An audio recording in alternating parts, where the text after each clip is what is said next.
Good evening, Little Masters, and welcome to episode 132 of the Prancing Pony Podcast, where tonight, well, Sam wonders if we're in league with the Black Riders. Yeah, he's more than a little skeptical, it seems, but folks, we'll head back to the common room in just a moment. First, however, I'm Sean Marchese, the real-life Lord of the Mark, and I'm here with the Man of the West, who is made of sterner stuff than I had guessed, Alan Sisto. Well, thank you, Sean. Let's just hope I don't have to prove it by surviving the wound of a Morgul blade anytime soon. Just to be clear, I have no healing abilities whatsoever, so if you do, you're dead, man. I'm sorry. Well, all right. Just replace me with a good co-host, okay? Maybe a cure light wounds or something. I can give you a few hit points back. That's about all I got. Mass heal.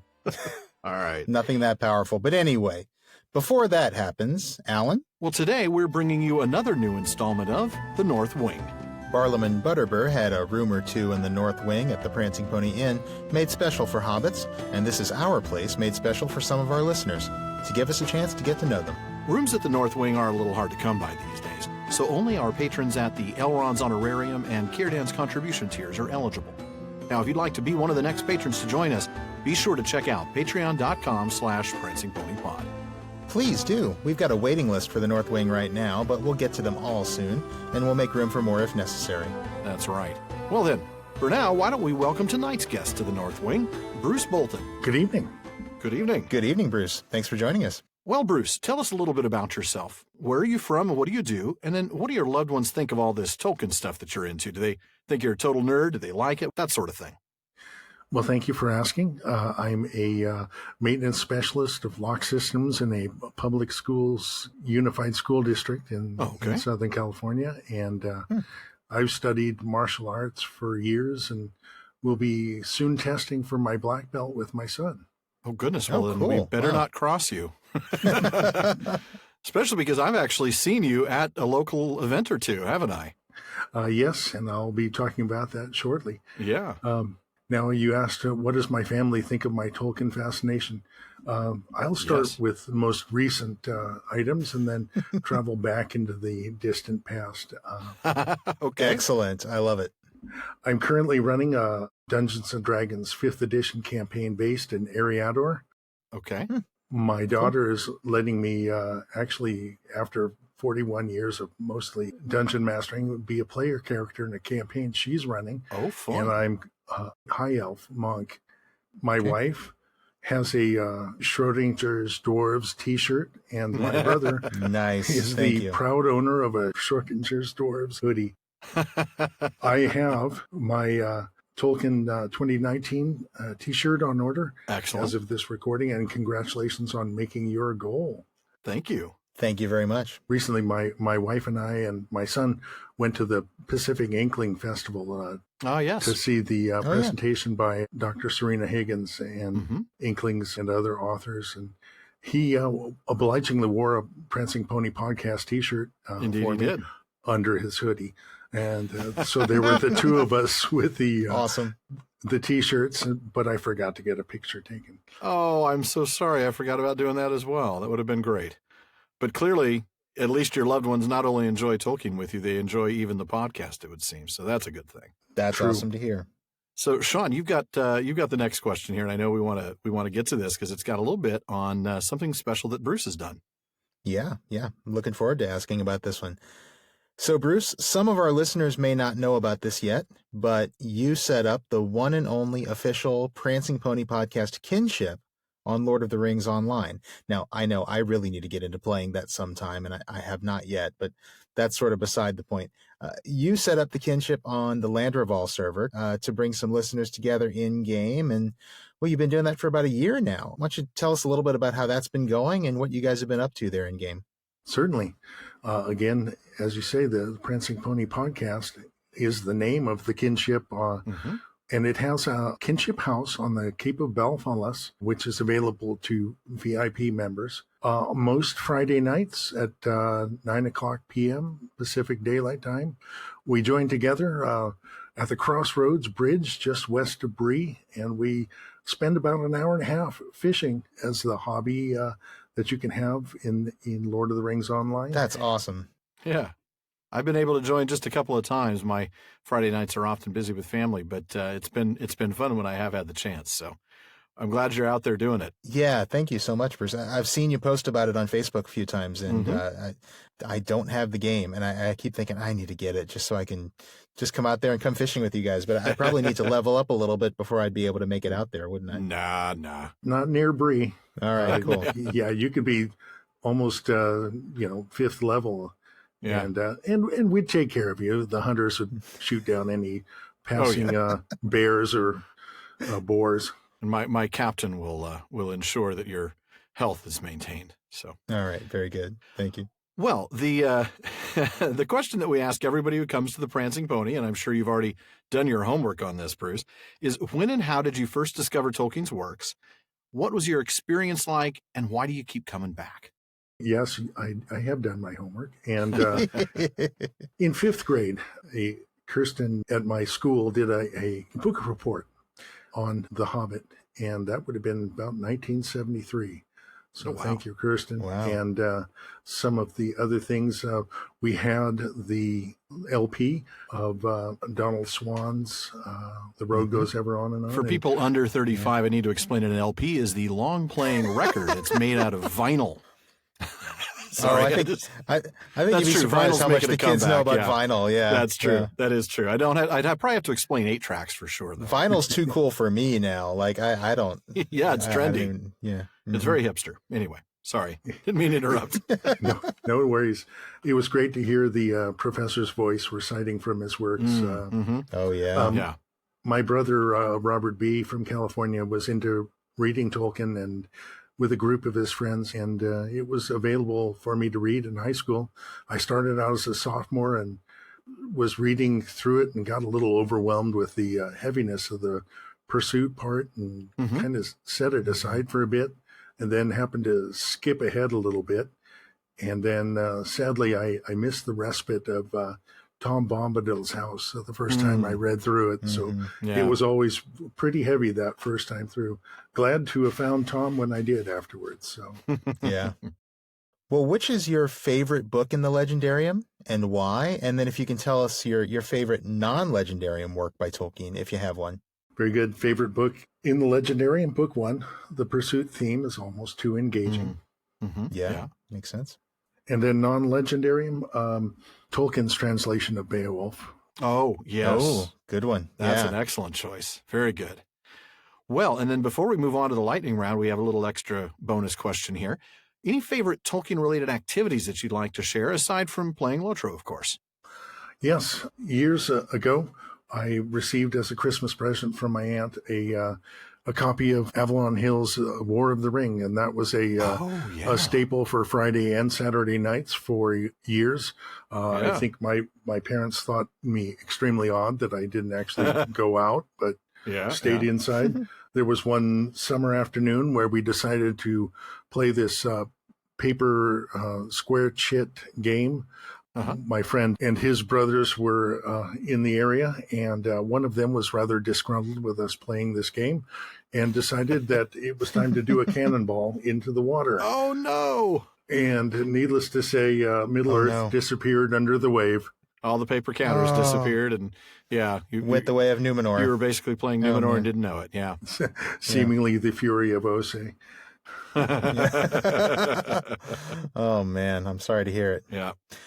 Well, I think it's time to move on to our lightning round. Now, these are going to be just a series of quick questions and answers, Bruce. So we'll try to make the questions quick, and you can make the answers as quick as you can. And first one is, what's the one place in Middle-earth you wish you could visit? And maybe you already have visited it in Lotro. The place I always think of is behind the waterfall in Henneth Onwin. Oh yeah. The window on the west. Yeah, the window on the west. That would be beautiful. Wouldn't it? That's a great one. Good one. Who's your favorite elf from the First Age? Findulius. She's the only named elf maiden, and she seemed to have that status only due to bad judge of character. Yes. She's still hanging around waiting for Turin. Anyway. Oh, still too soon, man. Yeah, too soon. All right. How about Balrog wings? Actual or metaphorical? Metaphorical. Yes. Very good. Favorite poem or song in the Legendarium? Favorite poem? The Road Goes Ever On and On. Good choice.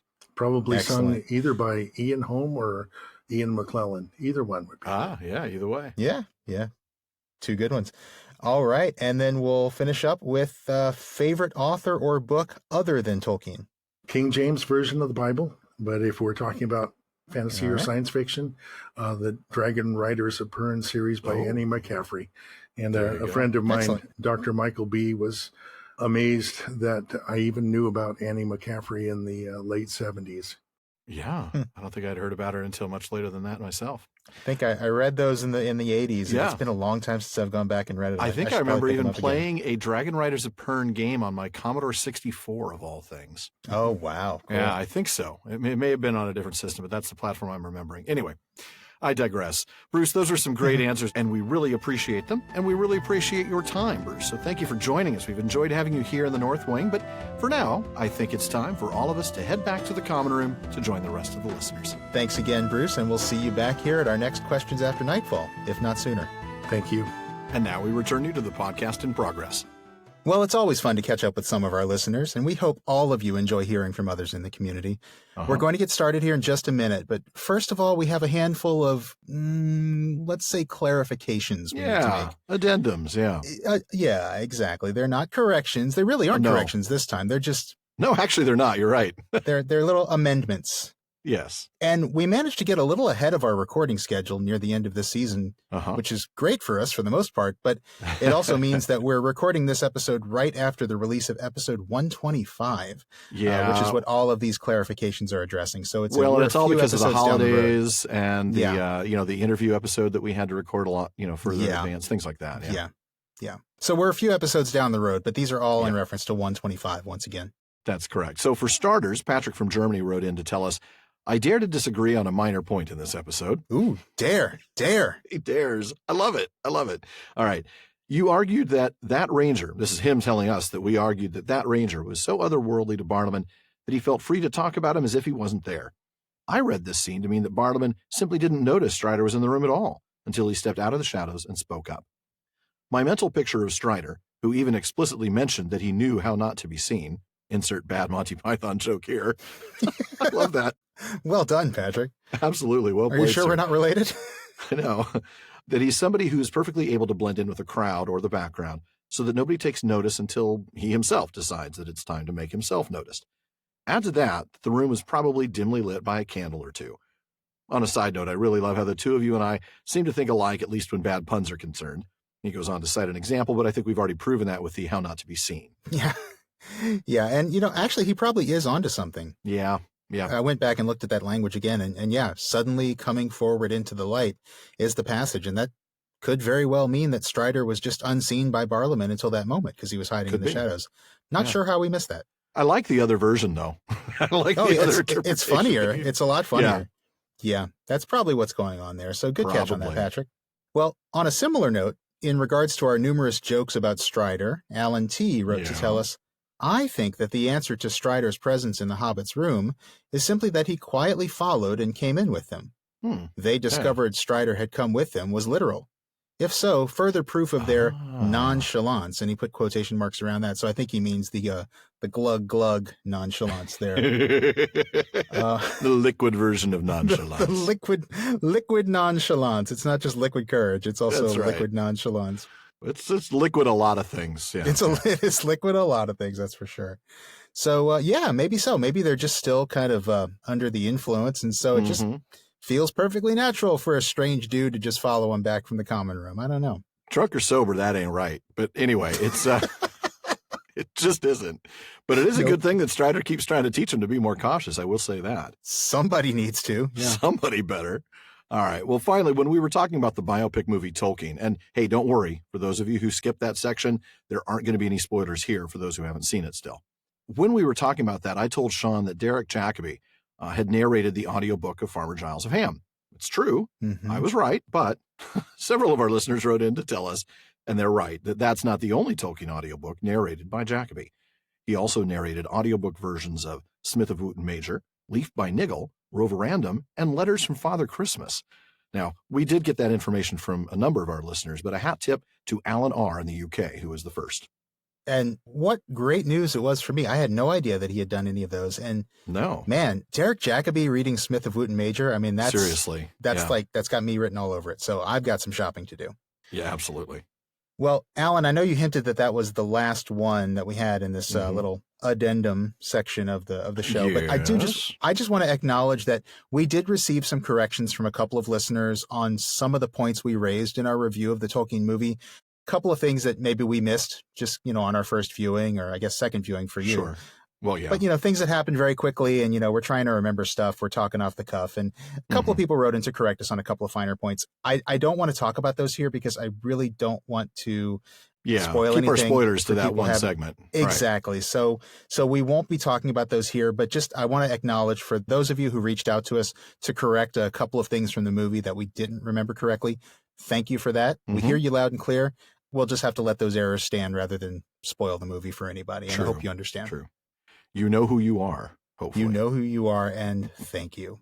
And folks, I think we've got one more thing, right, Alan? That's not so much a clarification as an announcement, right? That's absolutely right. Folks, we want to thank all of you for helping us reach a milestone that, well, frankly, we never even dreamt about when we first launched back in February of 2016. Late last month, we hit the 1 million download mark. Wow. Now, granted, it took 3.5 years and 130 episodes.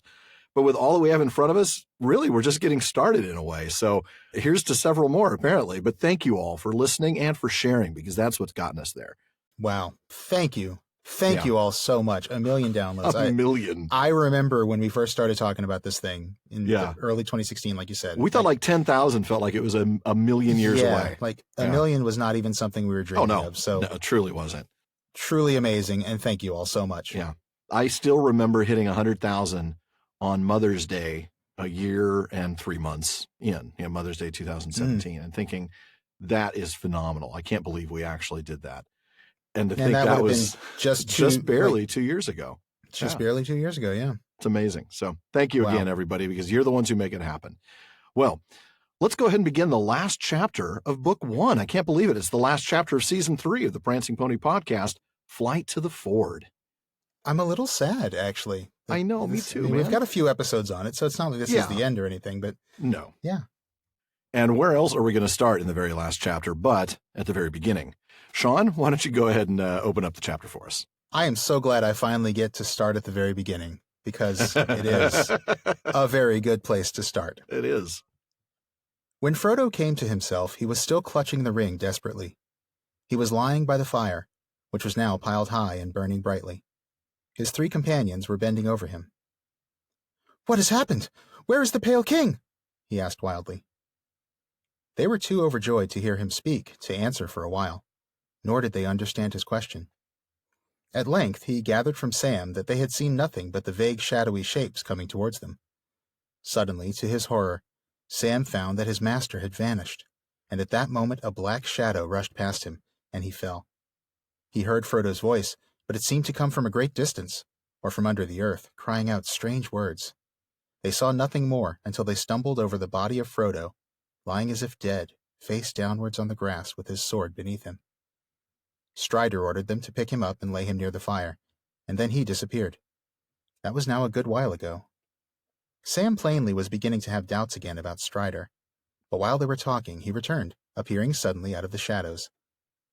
He seems to do that a lot, doesn't he? Yeah, I was going to say, maybe you don't want to do that anymore. Sorry, we were just talking about that, and here he's doing it again. It's kind of his thing. They started, and Sam drew his sword and stood over Frodo, but Strider knelt down swiftly at his side. "I am not a Black Rider, Sam," he said gently, "nor in league with them. I have been trying to discover something of their movements, but I have found nothing. I cannot think why they have gone and do not attack again, but there is no feeling of their presence anywhere at hand." A good thing. I mean, we need a little bit of a break. A very good thing, yeah. There's something, I know we didn't put this in our notes, but that little moment there where Strider says, "I'm not a Black Rider, Sam," he said gently. It makes me kind of double down on my take that earlier when this is back in Prancing Pony, when he said with Sam's permission. Some people thought he was being sarcastic or funny or tongue-in-cheek, and I thought he was being sort of humbly... I thought he was being sarcastic. Yeah. Yeah. I think this kind of makes me double down on the take that he was being humble and recognizing Sam's utter devotion to Frodo then. And here he's sensitive to what Sam is feeling. He recognizes Sam's concern, even with Sam not saying anything. Though the drawn sword probably says a lot. I wouldn't assume that sarcasm is a mark of, a lack of respect or anything like that. I mean, I just think he really has an Strider has a admiration very for Sam. dry sense of humor when he has a sense of humor. Most people don't get his sense of humor. That is true. No, it could be. It could be. I mean, he's definitely genuine here, and he's definitely absolutely sincere in his... Totally understands Sam's concern. Yes, gets it. Absolutely. What about, and Sam, it's interesting because I actually had this thought while I was reading, Sam's doubts, is his distrust totally reasonable at this point after everything that's just happened? I think it is. Rationally speaking, yes. Yeah. Why not believe for a moment that Strider led you into an ambush? Yeah, they have trusted him this far, and suddenly this has happened. Right. Sure, yeah, I would think that for a split second too, and I think you're right. I think Strider does know that here, and I think he is kind of speaking to that. Like, look, I know how it looks, but you have to trust me. I did not lead you into this. No, absolutely. And I like the gentility of his statement. I like the way he says it gently. I think that really speaks volumes about his kindness. About his heart. Yeah. He's not, he doesn't take offense to the idea. No. It's not, I'm not a Black Rider, Sam, he said defensively. Yeah. It's not how dare you think that? It's just, look, I get it. Okay. But I'm not, and I understand why you feel this way, but I'm not. Absolutely. Well, going back to the beginning of the segment, I think the first thing we notice is just how much time has passed by the description of this fire. This fire is piled high and burning brightly. So we already know that a significant amount of time has passed before he's woken up. Yeah. But then his comment, where is the Pale King? The Pale King. And these guys didn't see a Pale King. I mean, they didn't see anything. They saw shadowy shapes. They saw something vague and dark. They didn't see this clear image of the Witch King like Frodo did. With the crown and the two swords and the glowing. Yeah. Right. That's another one of those moments where it's hard to get the Jackson film version out of your head, isn't it? It kind of is. Yeah. That's true. It's unfortunate. He does scary stuff so well, and that is a scene that really does kind of stand out. But you're right. I do. It's hard to envision that any other way other than this reaching hand going for the ring and the and the jab with the Morgul blade. So that's a it's not a terrible thing. It's one of the better scenes from the movie, I thought. That's true. And probably the best movie. But I know it's one of those things like you can't get back that image you had in your head the first time you read the book. Yeah. In a lot of the books, I can do that. I can overcome the visual memory of the film, but not on that one. That's one I can't. Yeah.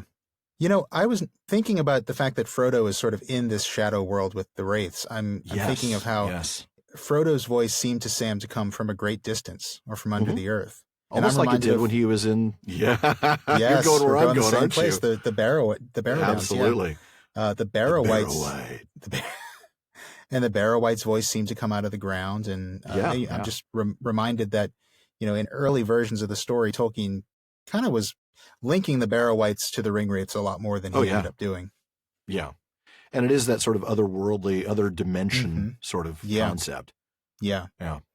That dimension of death or shadow, some sort of underworld. Yeah. Yeah. That unseen world that Tolkien calls it. And I think it's also interesting that they find him by stumbling over him, lying as if dead, face downwards on the grass. Isn't that how they found Bilbo at the end of the Battle of the Five Armies? Didn't somebody stumble over him? It wasn't. I'm trying to remember. Was it? It was in Mirkwood, wasn't it? Oh, it was in the Mirkwood clearing. That's right. Yeah. But you're exactly He came right. too after the Battle of Five Armies. That's right. Because he heard somebody calling him. That's what it was. Yeah. You're right. It's in Mirkwood. Yeah. But I thought that was an interesting little parallel.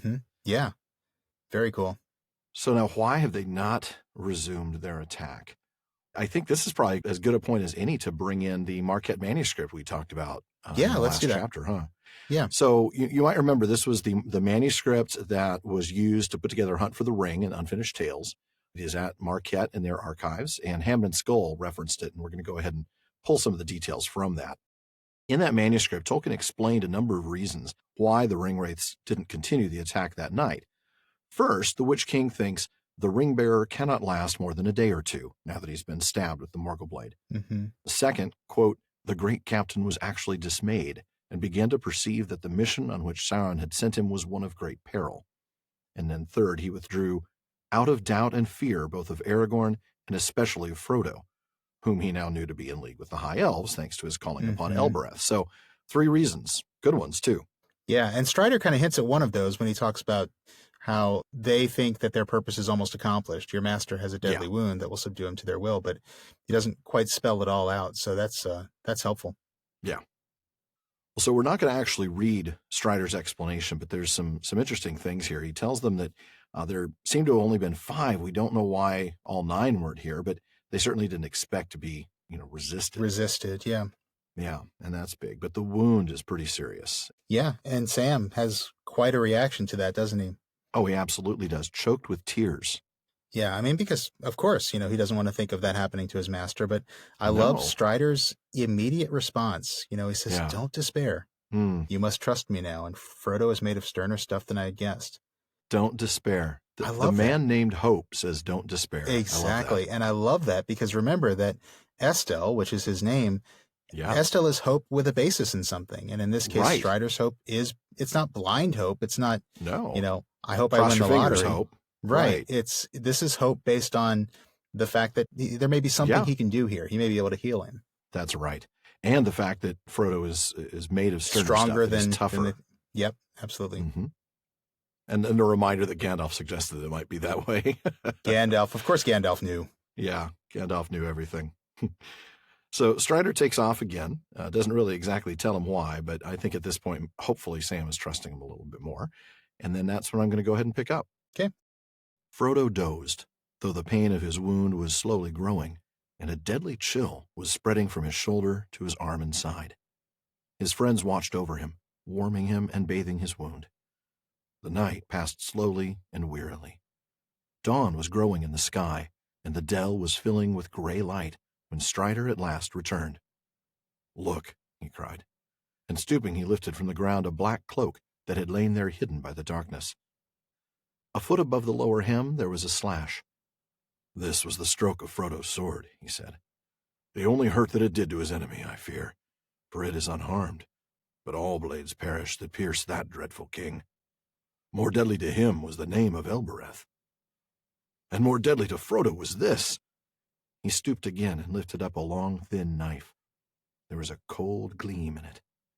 As Strider raised it, they saw that near the end, its edge was notched, and the point was broken off.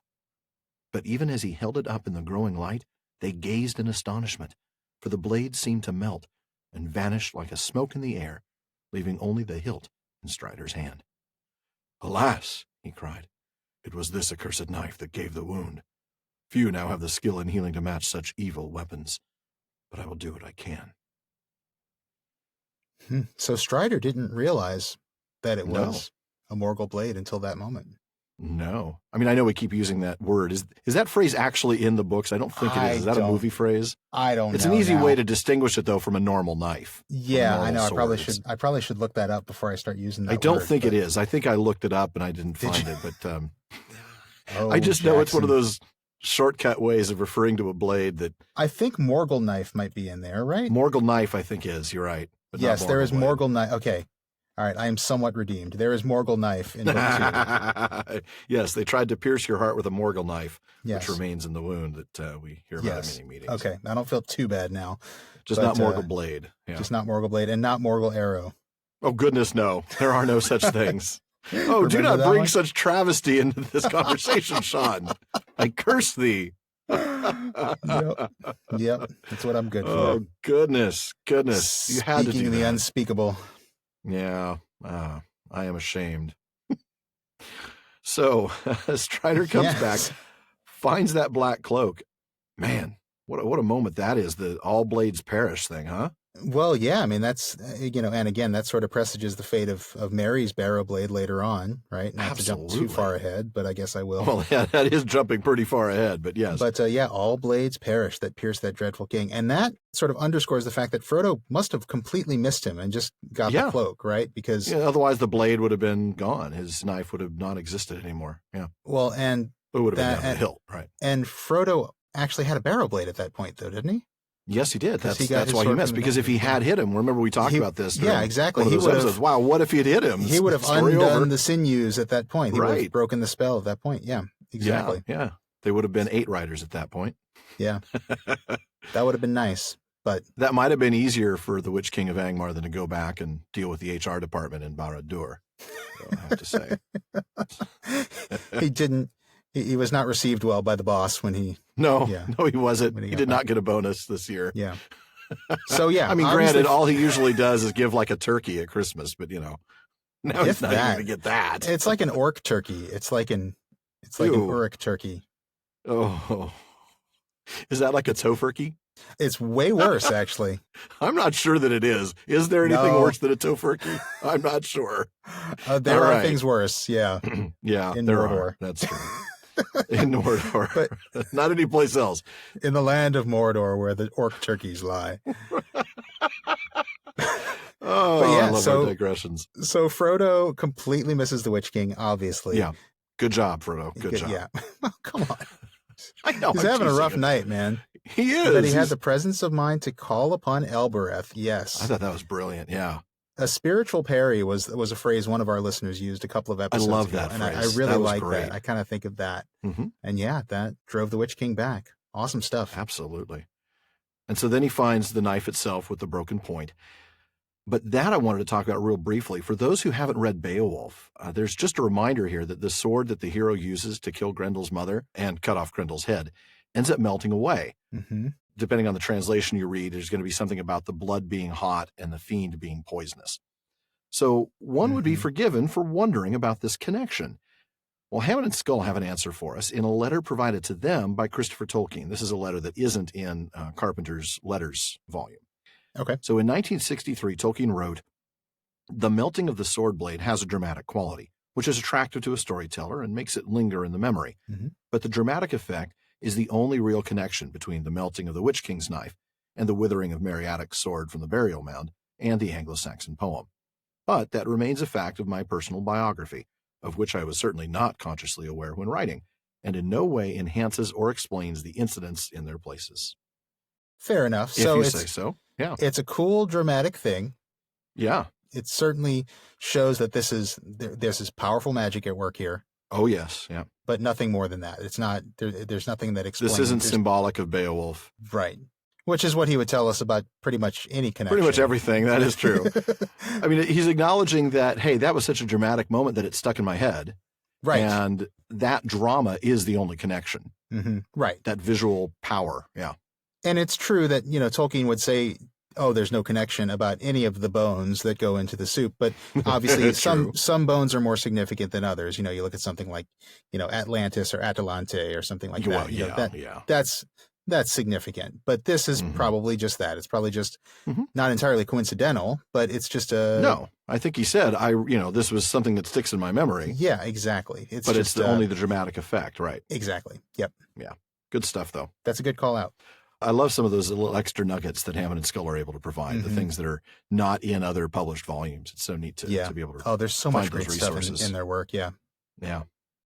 So Aragorn has some skill in healing, right? He says this is going to require rare skill in healing. Few now have the skill, but he's going to do He what has he can. Medic +3, but we're going to see if he has enough to, He's got a little cleric spell that he can cook up here. Yeah, he's got the, where staunch where we go? wounds or he's something. Singing right.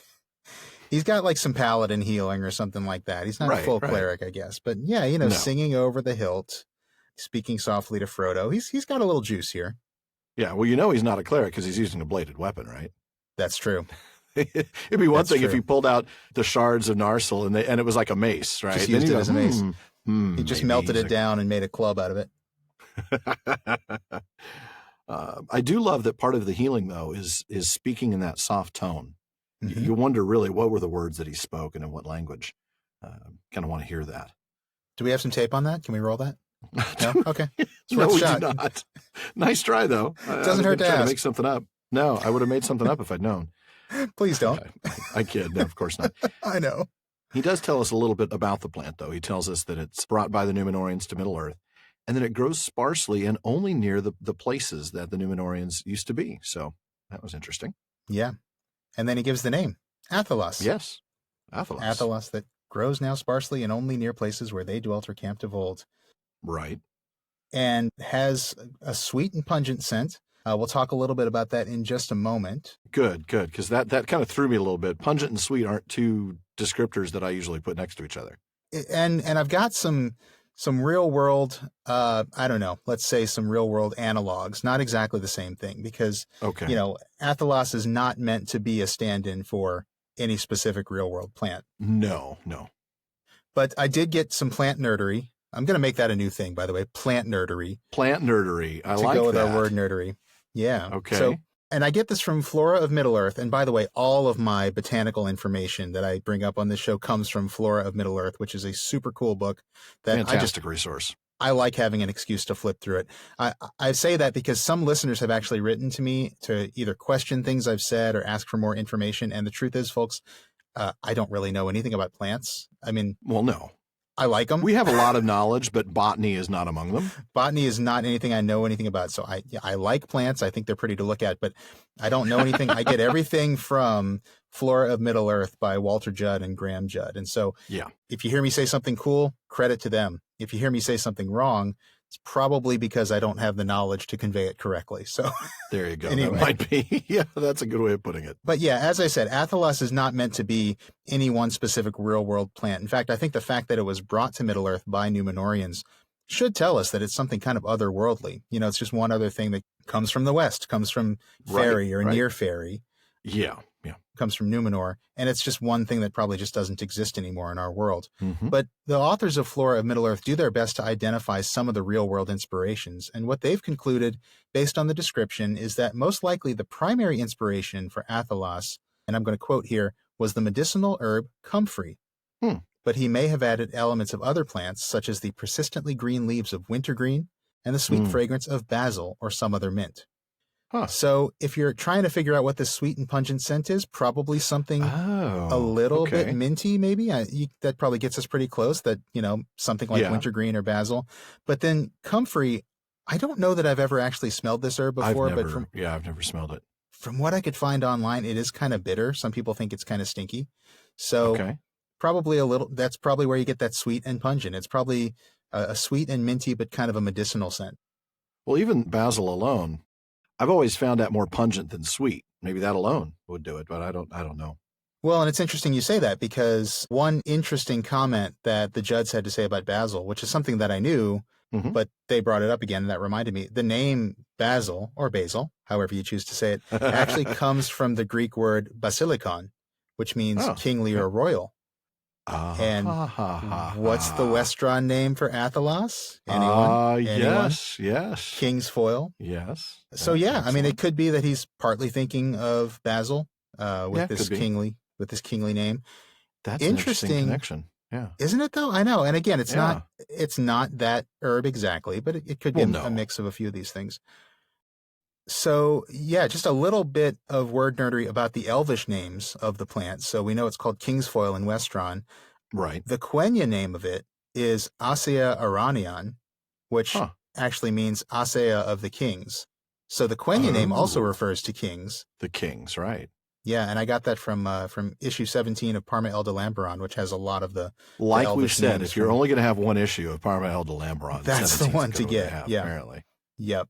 So Asea of the Kings, and you're probably thinking, well, what's Asea? Well, Asea is an old Elvish word meaning ease or comfort or healing. Healing of the king. Okay. And that becomes Athai in Sindarin. Which when that combines with las, which means leaf, as in Legolas, athelas, the healing leaf. Yep. Very cool. I like that a lot. That's neat. So a lot of names that relate to healing and that relate to kingship, which is just absolutely fascinating because, what's the line from Return of the King? The hands of the king. The hands of a healer. Can't wait to get to that. Yep. But we'll have to wait quite some time. It will be a few years. In the meantime, we don't have to wait any more to hear you talk. We're going to have you read the next little bit. Oh, I've talked enough. Let's get somebody else to read this next passage. No, I'll do it. He threw the leaves into boiling water and bathed Frodo's shoulder. The fragrance of the steam was refreshing, and those that were unhurt felt their minds calmed and cleared. The herb had also some power over the wound, for Frodo felt the pain and also the sense of frozen cold lessen in his side. But the life did not return to his arm, and he could not raise or use his hand. He bitterly regretted his foolishness, and reproached himself for weakness of will, for he now perceived that in putting on the ring he obeyed not his own desire, but the commanding wish of his enemies. Mm-hmm. He wondered if he would remain maimed for life, and how they would now manage to continue their journey. He felt too weak to stand. The others were discussing this very question. They quickly decided to leave Weathertop as soon as possible. "I think now," said Strider, "that the enemy has been watching this place for some days. If Gandalf ever came here, then he must have been forced to ride away, and he will not return. In any case, we are in great peril here after dark, since the attack of last night, and we can hardly meet greater danger wherever we go." That's a valid point. But it kind of reminds me of the moment in The Hobbit when they were going to the fire of the trolls. They didn't know it was the trolls yet. And they were basically like, well, it can't get any worse than it is now. And then it got worse, really worse. Yeah, right. And you're thinking, well, I'm sure It can Strider's always right. get worse. You know, you could turn around and there could be all 9 of them there. So I don't know. Yeah. Maybe you could meet greater It danger. can always get worse. Never say it can't get any worse. Right. Never say it's a piece of cake either, for that matter. No, that's true. He's right, though, of course. It's not likely to get any more dangerous than having 5 Nazgul surround you at dark. It's true. Yeah. So the refreshing fragrance, and it clears minds and calms them. I liked that. I love Even those that yeah. weren't hurt. What a wonderful thought. I really like that. It's, you get the sense, again, that just this very fresh smelling steam. Mm-hmm. It's like this really nice aromatherapy. Opens up the passages and just kind of, I like it. And it's a pain reliever, it's a nice anti-inflammatory for Frodo, but yeah, exactly. it's not, Third age Advil for you right here. Right. But it's not like an instant magical healing herb. It just sort of soothes and helps the body's natural healing processes, which makes sense. And I like that it lessened that sense of frozen cold, but he still couldn't use his arm. He still couldn't use his hand. Yeah. And he realized this is dangerous, and he may be suffering this for the rest of his life. And that I thought was really foreboding. He's mad at himself. He feels very, very foolish, bitterly regretted his foolishness. Yeah. Yeah. But I mean, I'm thinking about that being maimed for life, because in a way he is. This is something. Absolutely. Yeah. This is one of those 3 things that will always come back to haunt him. Even at the end of the story, it's this date, the date that he's stung by Shelob, and the date of the destruction of the ring. The ring is destroyed, right? Yeah. Yeah, this is one of the long-term traumas that he'll take away from this experience. Yeah. Absolutely. When I read that, I don't know that I've ever caught that before, but the idea about how he wondered if he'd remain maimed for life, and I thought, wow, he really did in a way, until he made it all the way to Oman. But that's a story for another day. Yes. A few years from now. So, yeah, absolutely. I do feel like he's in regards to his foolishness, his perception of his own foolishness. I mean, certainly it was a mistake. It was a bad mistake. But, I mean, would any of us have done better in his place? That's the thing. Exactly. How could you have fought that any more strongly? Right. Yeah. And as you say, this will maim him for the rest of his life. So he's going to be punished for that. I don't know. I hate to see him be so hard on himself, I guess. Yeah, I thought the same thing. Bitterly regretted, reproached himself. Weakness of will. Dude, you're standing off against the Witch King, and you had the courage to try to stab him in the foot and call out the name of Elbereth. I don't think that's weakness of will. Not at all. No, you did what you could, man. Take some comfort in that. Take a little credit where credit's due. I mean, no, you couldn't fight that temptation, and you certainly wish you had. And it's fine, I think, to regret that. But who among us would not have succumbed to that same temptation? Right. Yeah, I agree. He was a little hard on himself there. Yeah. So the journey continues. Strider's got a little bit of hindsight analysis here, a little bit of Monday morning quarterbacking for those of us who follow the American sport of football. Where he I think they've been watching this place. So he realizes Gandalf's not coming back, and we're going to have to try to find him. Yep. And then, of course, they realize they have to put Frodo on the pony. So after they eat, they pack, and they share the baggage so that Frodo can get on the pony, and they head south to cross the road. Can we just take a moment to acknowledge the line that Bill Ferny's treatment must have been very hard for the journey in the wild to seem so much better than the pony's former life? Yeah, I love that. I mean, I love that because we know what kind of person Bill Ferny is, but even the pony knows what kind of person Bill Ferny was. He's You're right. I'm out here alone in the wilderness. I got a dying hobbit on my back. He's probably going to turn into a wraith, but hey, at least I'm not at Ferny's house. Right, exactly. Anyway. For him, it couldn't get any worse. He's the one guy who could say, Yeah, it can't get any worse. Right. Exactly. So, All well, right. as soon as they hit the road, that's where I'm going to go ahead and pick up. They made their way slowly and cautiously around the southwestern slopes of the hill and came in a little while to the edge of the road. There was no sign of the riders. But even as they were hurrying across, they heard far away 2 cries, a cold voice calling and a cold voice answering. Trembling, they sprang forward and made for the thickets that lay ahead. The land before them sloped away southwards, but it was wild and pathless. Bushes and stunted trees grew in dense patches, with wide barren spaces in between. The grass was scanty, coarse, and gray, and the leaves in the thickets were faded and falling. It was a cheerless land, and their journey was slow and gloomy. They spoke little as they trudged along. Frodo's heart was grieved as he watched them walking beside him with their heads down and their backs bowed under their burdens. Even Strider seemed tired and heavy-hearted. Before the first day's march was over, Frodo's pain began to grow again, but he did not speak of it for a long time. 4 days passed without the ground or the scene changing much, except that behind them Weathertop slowly sank, and before them the distant mountains loomed a little nearer. Yet since that far cry, they had seen and heard no sign that the enemy had marked their flight or followed them.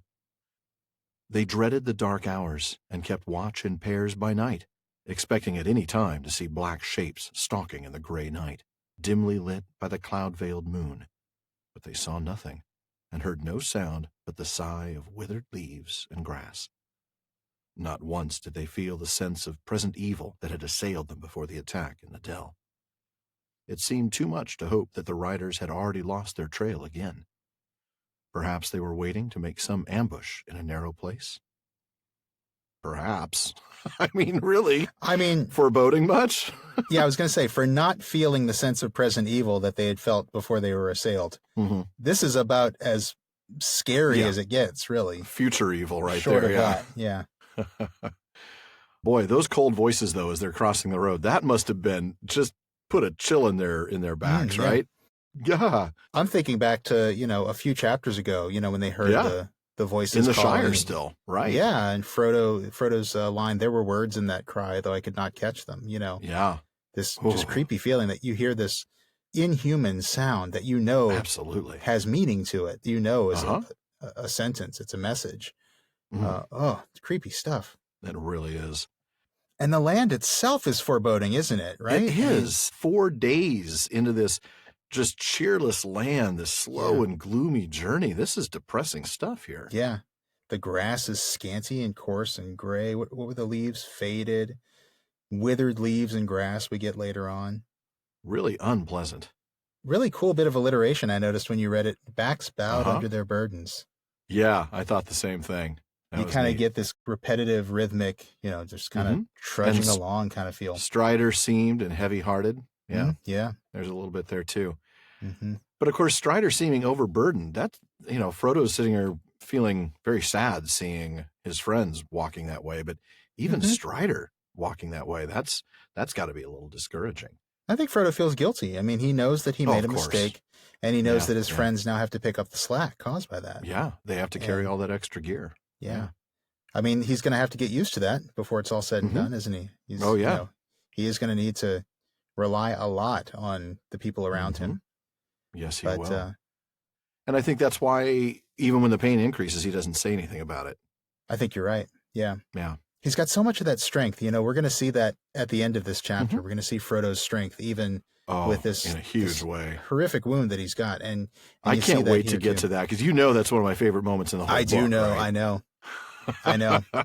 I know that's not for a couple more episodes, but boy, it's such a great moment. And Frodo's strength in that moment is just powerful stuff. And it's such a wonderful, dramatic way to end the book. It really is. I agree. But here, long before we end the book, we have 4 days to go, just like the ones before. Pairs keeping watch at night. But that foreshadowing, boy, the riders are waiting to ambush them. Yeah. So then before you pick up, we're going to skip the next paragraph. We get day 5. The ground sort of rises slowly out of this valley. They turn a little bit to the northeast. And then they get to the top of a long slope and they're apparently near the Horwell, and that's where you're going to go ahead and pick up. Okay. I'm afraid we must go back to the road here for a while, said Strider. We have now come to the river Horwell, that the elves call Mythaethel. It flows down out of the Ettenmoors, the Trollfells north of Rivendell, and joins the Loudwater away in the south. Some call it the Grey Flood after that. It is a great water before it finds the sea. There is no way over it below its sources in the Ettenmoors, except by the last bridge on which the road crosses. What is that other river we can see far away there? Asked Mary. That is Loudwater, the Bruinen of Rivendell, answered Strider.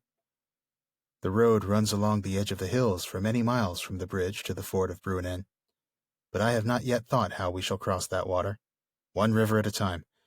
We shall be fortunate indeed if we do not find the last bridge held against us. Again, foreboding. I know, I thought the same thing. It's not getting much better. No, it isn't. Just a quick note in the nomenclature, Tolkien says that Mythaethel is pale gray plus spring or source. That's what that actually means. Yep. And then, of course, it gives a little geography lesson on it, which is kind of nice. Yeah. I want to do a little word nerdery bit on Ettenmoors. I know we've talked about this once back in episode 58 in a Philology Fair segment. That sounds right. Somewhere back when we first saw the dwarves were getting to this stone area. Giants or the trolls, somewhere back in there. Yeah. That's what it was. Yeah. But Ettenmoors is just Etten, which is an Old English word for giant or troll, or it's Tolkien's sort of respelling of it. Old English word meaning giant or troll, plus moor, which is a tract of uncultivated land or a heath. And Tolkien spells that out in the nomenclature for us. But in this Philology Fair segment we did way back in season 2, we brought in a little something cool from Ring of Words, and I'm going to kind of re-summarize that here. All right, so Ring of Words tells us, in Old English, there were at least 2 inherited terms meaning giant, Eoten and Ent. Now, the first of those 2 is cognate with the Norse word Jotun, which many people may know from Jotunheim, the name of the home of the giants in Norse mythology. And, of course, that's the one Tolkien is adapting here. Eoten becomes Etten. Right. And, of course, the other word for giant, Ent, is a word that we're all very familiar with. Very. One other thing about this from Ring of Words, which is really interesting. In the drafts of the first 2 books of The Lord of the Rings, this region, the Ettenmoors, where they are, is called the Entish Dales or Entish Lands. Because at this stage, early on of Tolkien's conception, Ent and Etten are interchangeable, both with a bad sense. That's right. I remember that. Tolkien hadn't quite made the distinction between the Ents, the good giants, and the Ettins, or the bad giants, the stone giants and the trolls and all of those related creatures. Yeah, that is fascinating. I remember that vaguely, but that's a cool point to remind us of that. Yeah. I'm going to talk a little bit about the mention of the Grey Flood. The Sindarin name for Grey Flood is Gwathlo, and Gwath means shadow. It means specifically shadow in the sense of dim light owing to cloud or mist. Now, Tolkien goes on to explain that this didn't make sense with the geography because the lands near the Grey Flood are mostly open, flat plains. They're so flat that the waters never become swift, and boats could actually go up the river all the way to Tharbad, by where the fords are there. Right. So, of course, Tolkien came up with a reason why this ill-fitting name could be given to the Grey Flood. I love this about the way he works. So he says that when the Númenóreans first discovered it and went up it by boat, quote, the huge trees cast great shadows on the river, under which the boats of the adventurers crept silently up into the unknown land. So the first name they gave to it was River of Shadow. That ends up getting us to Gwathlo. Tolkien goes on to say, though, that the Númenóreans then denuded much of the area, and so by the Third Age, the area was mainly grassland. That's awesome. So he explains everything, doesn't he? Yeah, just about, yeah. Well, yeah, except Tom, but that's a whole nother story. Only a philologist would come up with that explanation. That's great, though. That is brilliant. If you look at place names all over the world, there are all kinds of stories like that. Why Iceland is called Iceland. It's because the first... And Greenland is Greenland when exactly. Yeah. Why Florida is Florida, I'm sure is probably a similar name. Some explorer landed there and saw lots of flowers, Yeah. That kind of stuff is all over the history of place names. And of course, Tolkien picks up on that and plays with it. It's a great way to explain why a name that doesn't seem to fit. Doesn't seem to fit, right. Yeah. Yeah, it fit originally. It fit at one point. And right. I love that. What a great way of explaining that. And like you said, only a philologist. Awesome stuff. And you've got a little bit here about the Loudwater and the distance between them, because it does seem a little odd that he can see it from there, huh? Yeah, and Christopher Tolkien actually acknowledges a little bit of a problem with this in Return of the Shadow. He points out that based on the published map, the two rivers would have had to have been close to 100 miles apart. Now, that means that this hill would have to be a tall mountain for the Loudwater to be visible from where they're standing now.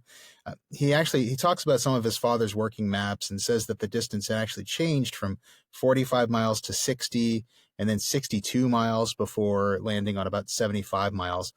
Wow. He ends up saying, thus the objection that the Loudwater was too far away to be seen is real.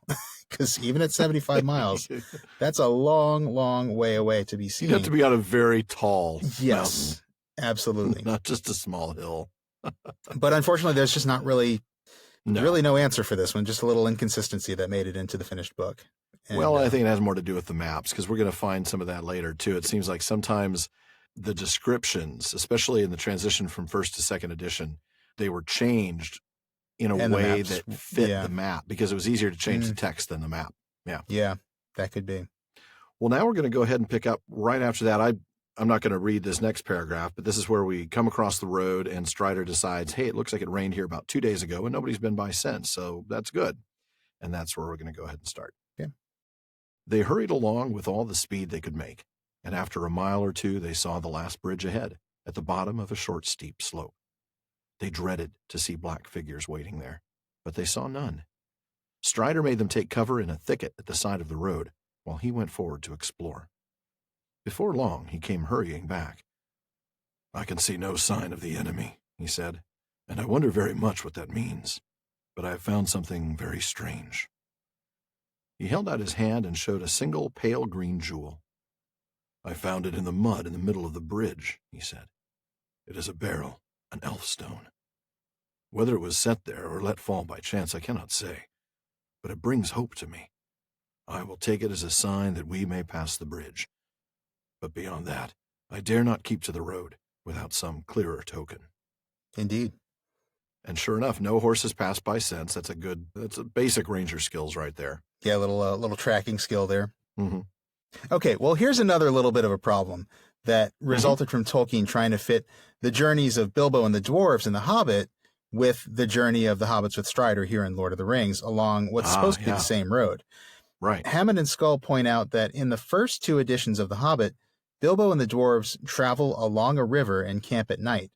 And they see the fire of the trolls not too far off. They reach it that night, but they do not cross a bridge to do this. That's right. But in this story, as we'll see, there is a bridge. And once they cross it, they head into the hills, and then 6 days later come upon the old trolls. The current version of The Hobbit does have the bridge. During the rainstorm that they're walking in, and here's the quote, the road went over an ancient stone bridge. So there it is. They just plopped it in there. But he didn't get around to fixing the issue of distance because Bilbo and the dwarves encountered the trolls the night that they crossed the bridge, while Strider manages to get them lost for 6 days before finding the same spot. They must have been very lost indeed. Very lost, yes. Well, we went north, and then we kind of went west, and then we went north again, and then we went east, and then we went south. And then we kind of looped around in a sort of a circular fashion, and then we... Yeah, exactly. Oh, goodness. But yeah, they're definitely anticipating this ambush, aren't they? I mean, it's not going to happen right now, but Strider very wise. But he knows it's coming. He's wise enough to know it's coming. Yeah. Absolutely. Absolutely. And he hides them in that thicket. Mm-hmm. And then this elf stone he finds. I love this. It's I set do too. there One of my or favorite let fall moments. by chance. It brings hope to me. Yeah. And of course, we'll find out a week later. Well, a week later for them. In 2 real weeks time. later for us. Yeah. Right. 2 weeks later for us. Well, kind of. Here's a hint. We'll actually meet Glorfindel at the very end of next episode. We won't know who he is yet. You're not supposed to say that, but yes. Yeah, it's true. Yeah, in about a week, they'll encounter Glorfindel, and we'll find out that he's the one who left it as a token. That's right. Now, as Strider says, this elf stone is a beryl, which is a pale green gem. I think most people who have read this before probably know that elf stone in Quenya is Elisar. There you go. Which is, of course, the name that Strider plans to take when he becomes king. So this is a token that's really significant to him. This is something that his close friends would know is really special to him. Oh, absolutely. I think that's super cool. I also note that the name Elfstone in Old English, which is Elfstan, right. That's actually an attested Old English name. There are a Oh. few bishops in the 10th century that had that name. So I Wow. kind of wonder, I go back to those the things Tom Shippey talks about, those asterisk the realities. asterisk realities. Yeah. And I wonder if Tolkien's hinting at an asterisk reason why Elfstone would have become a given name among men, I love people that. naming themselves after the king Elfstone. That's brilliant. That's pretty cool. Do you know anything about gemstones? I know very little. Okay. Beryl is not like it's not a terribly precious stone, is it? No, it's not like, diamonds or It's even not a diamond or rubies. anything. Right. And that's what I'm thinking is like, it's not a diamond, it's not a ruby or anything like that. And so I think it's interesting that Aragorn is associated with a less precious stone. A more ordinary stone. Yeah, it's a little bit more. I realized though, I said it's not like ruby or sapphire. I have to say though, it is actually, emerald is a green beryl. So okay. Emeralds are beryls, but not all beryls are emeralds. Not all beryls are emeralds. So some beryls are very valuable. Probably some are. I think like aquamarine is. Aquamarine is another one, right? That's a pretty. I know it's a less precious one, I guess. Yeah. But yeah, I don't know. I think Still there's a little bit of all that is gold does not glitter there. Oh, I think you're right. Aragorn does not associate himself with diamonds or anything like that. I think it's cool. No, he's not a diva. He doesn't have a diamond tiara that he walks around with. No, not at all. Well, folks, just a quick little reminder that I hope to be helpful, because for me, I always find tracking these things a little tricky, but plus or minus a day or so for each leg. It took them a week to get from Bag End to Bree, and then a week from Bree to Weathertop, and now a week from Weathertop to the last bridge. So it shouldn't surprise you then to figure out that it takes them a week or so to get to the Bruinen from here. So it's kind of a helpful way to remember the scope of the journey. And again, that's give or take a day or a half day for each leg. That's not precise, but it's very, very close. And that gives you a good idea of how long it's taken them to get to each of these locations.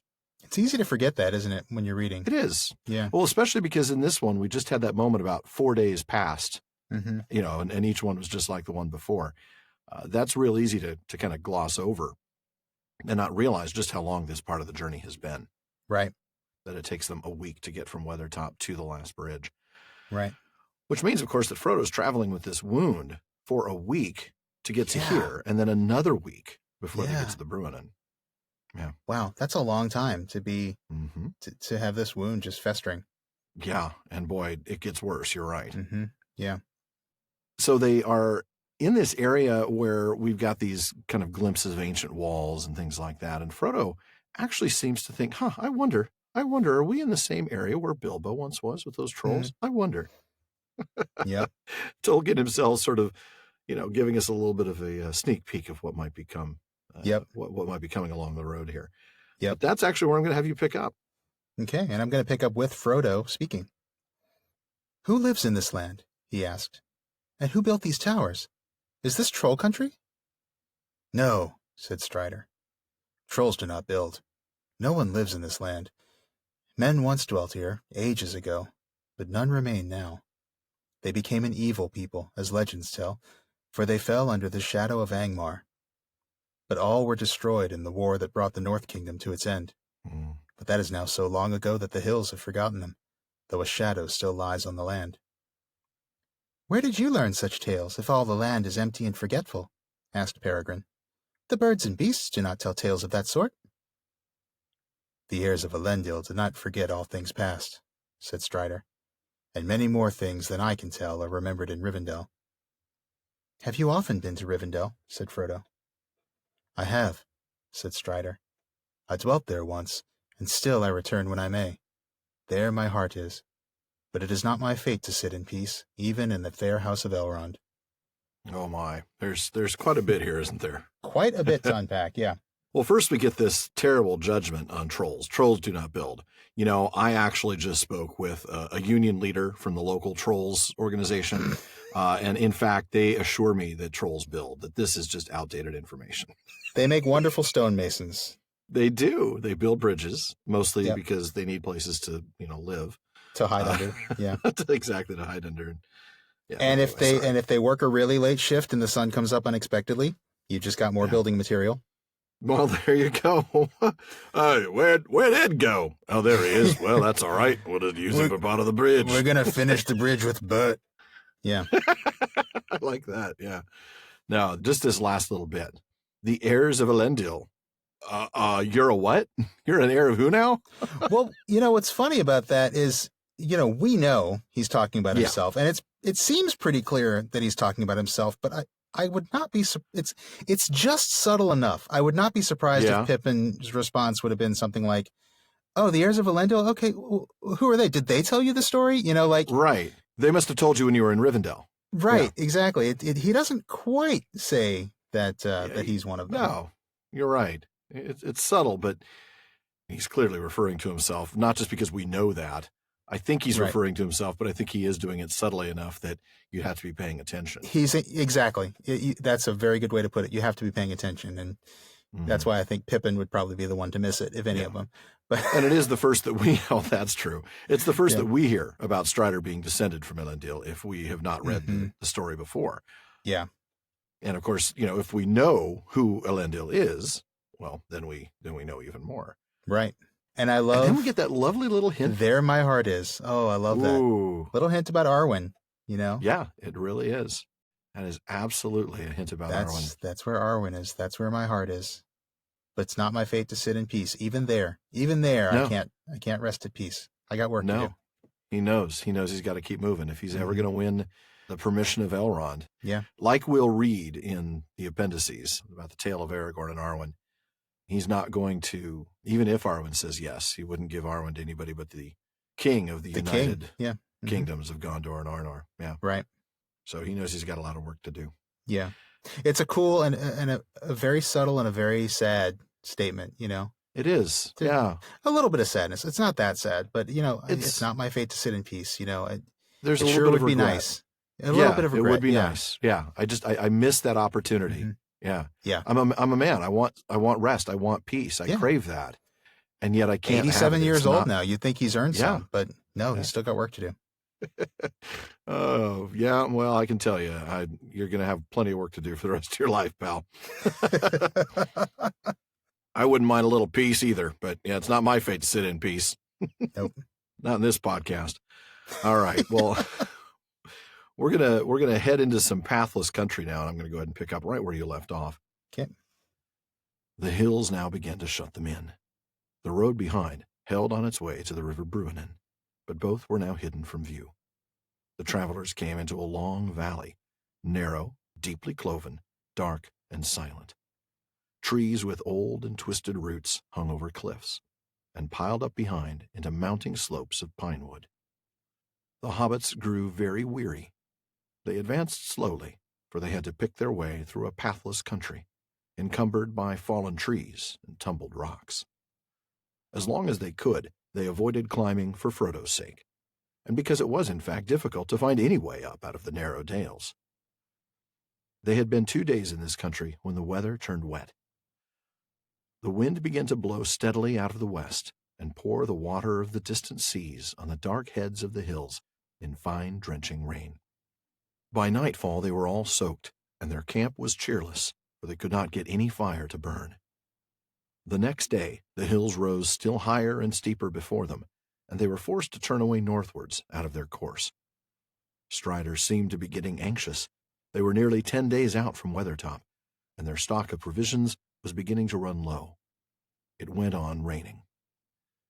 That night they camped on a stony shelf with a rock wall behind them, in which there was a shallow cave, a mere scoop in the cliff.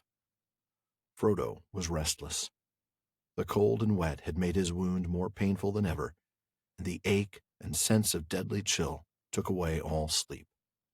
He lay tossing and turning and listening fearfully to the stealthy night noises, wind in chinks of rock, water dripping, a crack, the sudden rattling fall of a loosened stone. He felt that black shapes were advancing to smother him, but when he sat up, he saw nothing but the back of Strider, sitting hunched up, smoking his pipe and watching. He lay down again and passed into an uneasy dream, in which he walked on the grass in his garden in the Shire, but it seemed faint and dim, less clear than the tall black shadows that stood looking over the hedge. Man, I can't wait to talk about that dream in a minute. Yeah, we'll get there in a little bit. Just this countryside. I mean, I that whole section I read, there wasn't a word of dialogue. It was, again, more landscape description, and then, of course, to talk about Frodo and his dream. This is some rough country. Some beautiful prose for some very rough country. I mean, very, yeah. Yeah.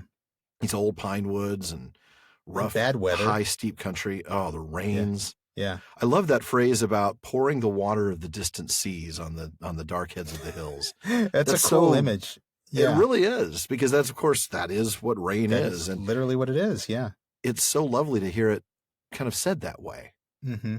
It you is. know, that these are the seas from far away being carried inland and being dumped on these hills, these foothills of the Misty Mountains. Well, yeah, and especially when we know what the West and the sea signify in Tolkien's Legendarium. Yeah. These are beautiful images, but it's dumping on them. It's drenching rain.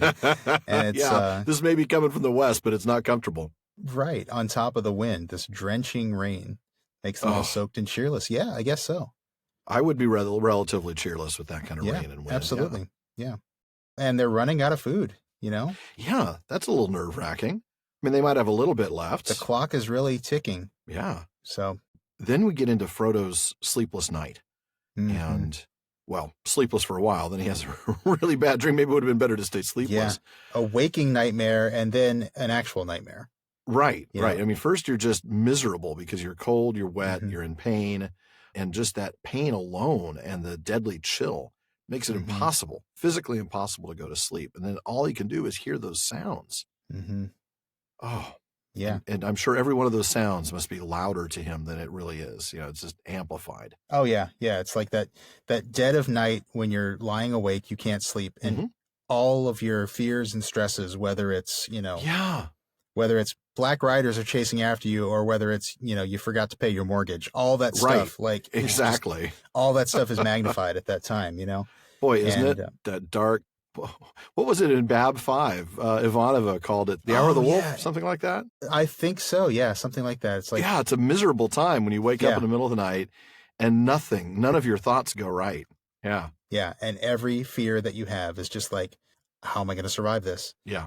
And, in Frodo's case, this is a very significant fear. This isn't just he forgot to pay the bills. This is black shapes advancing. He's a little PTSD here from his recent experience. And absolutely. I understand it. It makes sense. Yeah. I found that quote, by the way. Oh, you did? The Ivanova quote? Yeah, the Ivanova quote. She says, have you ever heard of the Hour of the Wolf? And Lita says, no. And she says, my father told me about it. It's the time between 3 and 4 in the morning. That's what I was thinking. You can't sleep, and all you can see is the troubles and the problems and the ways that your life should have gone but didn't. All you can hear is the sound of your own heart. Yeah. Man. I can totally see that scene. As you said it, I can see that scene. I totally but I couldn't remember exactly the words. Google's our friend sometimes. Sometimes. Sometimes. Just don't go looking Sometimes for any it does quotes. terrible, terrible things, but yeah.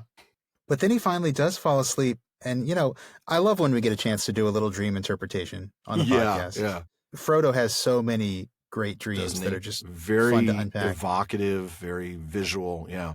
Yeah. And the thing that keeps coming back to me as I read this one is walking on the grass in his garden, but it seems faint and dim. And the tall black shadows are more clear. I mean, I feel like he's losing his connection to home. He's becoming closer to the shadows. This dream he's transitioning into the Wraith world. He's going from the physical reality of his garden to the Wraith reality, to the Wraith world. Black shadows. Yeah. Yep. He's absolutely transitioning into that. Enwrathening is the word I had in my notes. Enwrathening, yes. Yeah. It's a terrifying word, but you're right. That's what's happening here.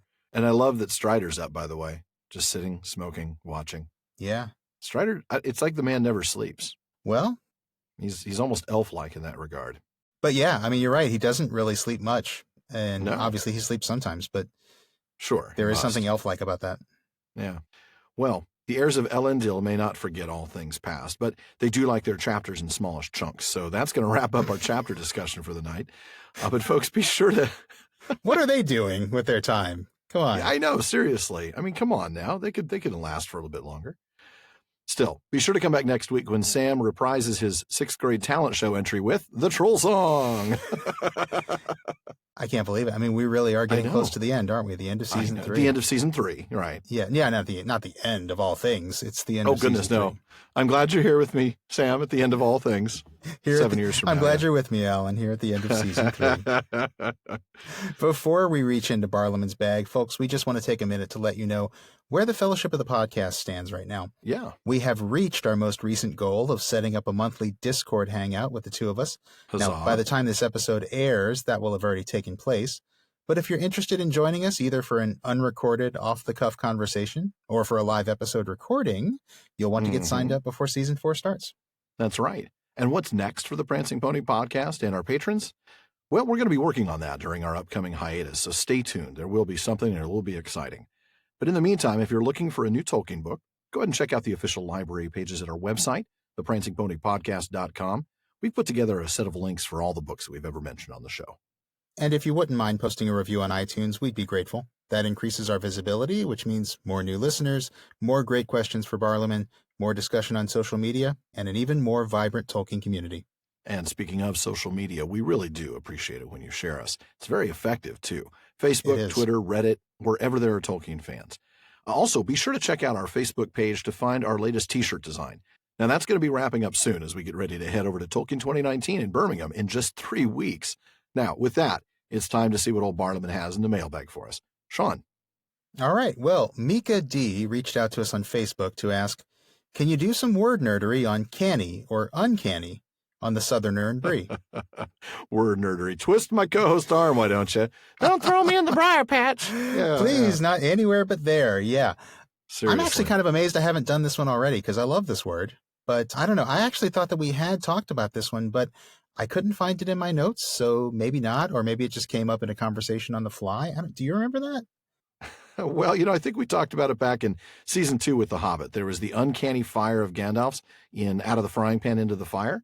And then there was also that uncanny darkness in Flies and Spiders. But yes, I'm fairly sure our discussion of the word was off the cuff, and so it wasn't really in our notes. That's what it must have been, because, again, I have a memory of us discussing it, but looked through all my notes on it and could not find anything. But whatever the case, I think first it's worth highlighting the 3 times that this word has come up in The Lord of the Rings so far. Do you want to do that, Alan? Sure. There have been 3 occurrences so far in Fellowship, and none for canny. I should have said 3 for uncanny specifically. So it's not much of a surprise, though. The latter, the actual just straight up canny, that's pretty rare. So in terms of uncanny, the first comes in Book 1, Chapter 6, The Old Forest. Sam sat down and scratched his head and yawned like a cavern. He was worried. The afternoon was getting late, and he thought this sudden sleepiness uncanny. There's more behind this than sun and warm air, he muttered to himself. And then it shows up twice in Barlaman's dialogue. First in Book 1, Chapter 9, at the sign of the Prancing Pony. He says, "All right, Mr. Underhill, but if you're going to do any more tumbling or conjuring or whatever it was, you'd best warn folk beforehand. And warn me. We're a bit suspicious round here of anything out of the way. Uncanny, if you understand me, and we don't take to it all of a sudden." And then again in Book 1, Chapter 10, Strider. "These black men," said the landlord, lowering his voice, "they're looking for Baggins, and if they mean well that I'm a hobbit, it was on Monday, and all the dogs were yammering and the geese screaming. Uncanny, I called it." Those are the 3. Now, the most common meaning of the word uncanny is the one that probably most listeners are familiar with. Today, it usually means strange or mysterious, especially in an unsettling way. And it comes from canny, which means knowing or wise or prudent, which comes from the verb can in its virtually obsolete sense of to know, which is related to words like cunning and ken, like when you say something's beyond my ken. Yeah. Like most of this show is outside of my ken. Yeah. You do all right anyway. Fake it till you make it, buddy. That's right. But in Scottish English, canny could also mean right or natural. And so uncanny, meaning strange and unsettling, was a late development from around 1850, according to the Oxford English Dictionary, that came out of that meaning. And it originally meant something like, having to do with supernatural arts or supernatural powers, things like that. Prior to the late 1700s, though, again, according to the OED, uncanny simply meant mischievous or malicious or untrustworthy. And this earlier sense seems to me to be at work in the couple of times that Butterburst says it. I mean, not that the phenomena involve like, the Ring and the Black Riders and all that stuff. Not like that's not strange and unsettling or even supernatural. But Barlaman seems really to be referencing the mischief and the malice involved. Oh, yeah. Well, especially in that first example of his where he's talking about Mr. Underhill doing anything uncanny. Right. And it really does seem to be tied to that particular meaning. That's true, yeah. Now, that stands in contrast to the narrator's usage of it in the Old Forest. And that seems much more in line with our typical usage. The sudden sleepiness that Sam experiences is strange and unsettling, even supernatural. Although, of course, it's clearly malicious as well. Yeah, that's a good point. I mean, Tolkien manages to use it with all of its meanings. That's true. Virtually every single time he uses it. So that's a good point. Pretty cool stuff. Never underestimate the professor's ability to just squeeze every drop of relevance out of a particular word choice. True. But, well, next up, Timothy E. from Knoxville, Tennessee wrote to us back in January, and he asked, I wanted to ask about one thing in the shadow of the past that has always bothered/intrigued me. Gandalf tells Frodo that for a long time, Sauron thought the ring had been destroyed by the elves. Considering how dramatic the ensuing destruction is when the ring actually is destroyed, I find that somewhat hard to believe. Does Sauron himself not know or understand the full significance of what would happen if the ring were destroyed? Also, does Sauron not realize that the ring can only be destroyed in Eradruin? He seems to assume that it would have been a straightforward task for the elves to destroy it, and therefore they must have done so. And if I recall correctly, he doesn't take any significant steps to guard Eradruin to prevent the ring's destruction once he realizes it's still alive. Is that hubris, ignorance, or both? I love the way he set that up for us. Yeah. He goes on to say, I'm curious what your thoughts are about this. Thanks for the great podcast. Hubris, ignorance, or both. I love that. And I have to say it's both. And I think sort of describes our show, frankly. I mean, that's just going to be the title of this episode. Hubris, ignorance, or both. Yeah. First of all, I think we do need to clarify something Timothy said that, well, frankly, I think a lot of us say when we're talking about the Lord of the Rings, and you do it, I do it, everybody does it. I'm not pointing fingers. I just think this is a good time to clarify this. Although we almost always say that destroying the ring destroys Sauron, this isn't really the case, is it? I mean, it's not like it's a binary thing. It's not like while the ring exists, Sauron exists, and then once it's destroyed, Sauron is annihilated. It's not like that. No. Gandalf actually says in Return of the King, I'm going to Book 5, Chapter 9, the last debate for this one. He says, concerning this thing, my lords, you now all know enough for the understanding of our plight, and of Sauron's. If he regains it, your valor is vain, and his victory will be swift and complete, so complete that none can foresee the end of it while this world lasts. If it is destroyed, then he will fall, and his fall will be so low that none can foresee his arising ever again. For he will lose the best part of the strength that was native to him in his beginning, and all that was made or begun with that power will crumble, and he will be maimed forever, becoming a mere spirit of malice that gnaws itself in the shadows, but cannot again grow or take shape. And so a great evil of this world will be removed. So, to sum up, destroying the ring doesn't annihilate Sauron. It doesn't destroy him. It just weakens him past the point from which he can no longer regain his strength. It's, as I said before, it's not a binary thing. It's a spectrum. And destroying the ring will finally drop him low enough on the spectrum so that, that time it'll be it. He'll be past the point of no return. How long? How long to the point of no return? Nicely done. Hey, you know what? We had to get another Kansas reference. So the only one wasn't that terrible Carry On, My Wayward Son from Tolkien Reading Day. Oh, goodness. That will stand. That was a terrible one. It really was. It was. All right. Well, getting back to the topic at hand, Tolkien actually does a little bit of explaining why this is the case in letter 200. This was to a Major Bowen in 1957. He says, after the battle with Gil-galad and Elendil, Sauron took a long while to rebuild, longer than he had done after the downfall of Númenor. I suppose because each building up used up some of the inherent energy of the spirit, which might be called the will, or the effective link between the indestructible mind and being, and the realization of its imagination. The impossibility of rebuilding after the destruction of the ring is sufficiently clear mythologically in the present book. Now, we know it took much longer for Sauron to rebuild himself after the battle with Gil-galad and Elendil than it did after the downfall of Númenor. Right. The downfall of Númenor was in 3319 of the Second Age. So, according to the Tale of Years, that's Appendix B, Sauron returned to Mordor the following year, presumably in spirit form, but was strong enough to attack Gondor just 110 years later, in 3429. That is a pretty quick turnaround, yeah. Yeah, that really is. That's not bad at all, considering that he'd had to flee an island that was sinking in the ocean. Yeah.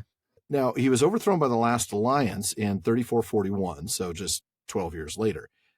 Sauron may have started to reappear as the Shadow in Mirkwood in Third Age 1100. We talked a little bit about this recently in episode 130. That was thought to be one of the Nazgul, but may have in fact been Sauron himself. That's right, yeah. But it wasn't until Third Age 2060 that the wise knew the Shadow in Dol Guldur was Sauron. So that's a minimum of 1,100 years, and possibly as much as well over 2,000 years after his fall, not the mere 100 that it took after Numenor. So that's at least 10 times as long to regenerate his strength. 10 to 20 times, yeah. Yeah. Kind of reminds me a little bit of my old cell phone battery. Remember the old nickel-cadmium batteries that had the memory? Yeah. You didn't completely run it down. Awful. It wouldn't fully charge up again. And you could never completely run it down unless you like dropping phone calls all the time. Right. I know that's a terrible example. I'm sorry. Moving on. Well, okay. Isn't it, though? I mean, come on. It is. No, you're right. How Sauron is like a cell phone battery. From the 90s. Yeah. From the 90s, yeah. Not one of the new lithium-ion deals. Those things are great. Yes, they are. We digress. So the question is really whether Sauron knew, based on all of that stuff, whether he knew that the destruction of the ring would really weaken him past the point of no return. And he must not have known that at first because... And he must not have known that at first because, you know, again, according to Gandalf, as Timothy brought up, he thought the ring had already been destroyed long ago. Right. But then once he learned that the ring wasn't destroyed by Isildur long ago, I have to think he must have suspected. He's got to be doing the math in his head. Like, okay, it took me 10 times as long to rebuild the second time, and that was with the ring still out there. Right. I think he had a pretty good idea that this was his last chance. If the ring got destroyed, that was going to be He would never come back, right. Yeah. 3 strikes and you're out, yeah. Right. Well, to Timothy's second question, whether Sauron knew the ring could only be destroyed at Mount Doom, we talked about that in episode 108. We speculated that he did know that because it seems to be some magical property of the ring itself that it could only be destroyed there. That's true. And I think the issue is just that he can't imagine in a million years that anyone would ever want to do that, right? I mean... Right. Who would want to destroy this amazingly powerful thing? Right, exactly. And no, it's true. He doesn't fortify Mount Doom. He does fortify his borders.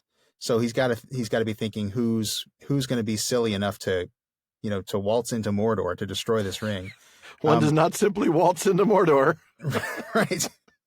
It's much harder than just walking into Mordor. Yeah. You can polka into Mordor, though. Lawrence Welk once polkaed into Mordor. Oh, man. That's an image. No. Oh, goodness, sorry. That is not good. No. But again, it all goes back to Sauron assumes that whoever gets the ring is going to use it as a weapon. He doesn't think that anybody would ever destroy it. No. It kind of reminds me a little bit of Manwë, who, and it's going to be kind of in reverse, obviously, but, Manwë was free from evil and could not comprehend it in Melkor. Yeah, I see where you're going. Sauron is the opposite. He's so full of desire to possess and use the ring that he can't imagine anyone not wanting to possess and use the ring. So, I think hubris and ignorance. Well, that's a charming combination. Isn't it, though? It is. Well, folks, that wraps it up for another episode of the Prancing Pony Podcast. Please be sure to join us again next week when we run out of shin bones to serve trolls in the second part of Flight to the Ford. Well, you've got to. Folks, thanks again for listening. Was that too low?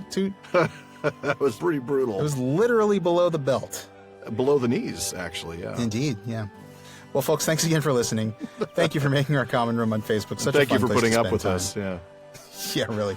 We want all of you to be a part of this conversation, and it does not stop when the episode ends. See the comments, questions, corrections, and more on Facebook at The Prancing Pony Podcast, on Twitter at Prancing Pony Pod, and on Instagram at Prancing Pony Pod.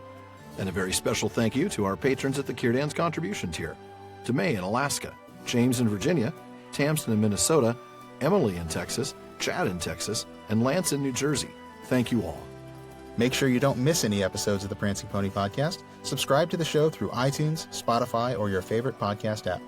And one last thing as always, don't forget to send your thoughts, comments, and, well, most of all the elf stones that you found on bridges to Bartleman at theprancingponypodcast.com. Be sure to insure them before you ship them to them. And don't send us the trolls you found under bridges. No, please, no. We will try to get those elf stones into our next show. Well, however long we've had. I don't even know how that would work. Look at this pretty shiny thing. Just rattle them in a bag in front of my microphone. There you go. Yeah, it would be like QVC audio only, which is pretty useless now that I think And about this is a lovely bag of elf stones right here that were sent to us from Minnesota. by a listener. And yeah, well, folks, however long we've had, it is still truly far too short a time to spend amongst such excellent and admirable and this time very patient listeners. But until next time. Farewell, friends.